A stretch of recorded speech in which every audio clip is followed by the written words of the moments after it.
விலை கணிக்கிற வரைக்கும் வெயிட் பண்ணு தம்பி, எப்படியாச்சும் நகையை வாங்கி கொடுத்துறேன்னு பொண்ணோட அம்மா சொல்ல, ஆடா பாவீங்களா, உங்களை நம்பி கல்யாணத்துக்கு நகையை கொடுத்து உதவி பண்ணால் ஃபர்ஸ்ட் நைட்டு காவலாடா காக்க வைக்கிறீங்கன்னு நின்றுப்பாரு பேசில் ஜோசப். பொன்மன் இந்த படத்தில் பேசில் ஜோசப் ஒரு நகையை கைமாற்றி விட்ற ஏஜென்ட். அதாவது கல்யாணத்துக்கு நகை கொடுப்பாரு, மொய் பணம் வசூலானோடனே நகைக்கு ஏற்ற மாதிரி நம்ம கொடுத்துடணும்.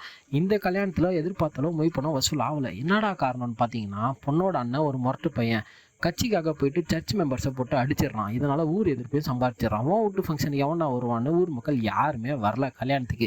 எதிர்பார்த்தாலும் மொய் பணமும் வசூல் ஆகலை. என்னடா எதிர்பார்த்தாலும் மொய் பணம் வசூல் ஆகலன்னு சொல்கிறேன்னு சொல்லிட்டு போயிட்டு பேசில் ஜோசப் பொண்ணோட அண்ணன்கிட்ட கேட்டால், இவன் முரட்டு பையனாக இருப்பான்னு பார்த்தா தூக்கில் தொங்க போகிறான். ஒன்றா நம்பி பிறந்தனாடா, நானே காலத்தில் இறங்குனேன்னு பேசில் ஜோசப் இறங்குறாரு.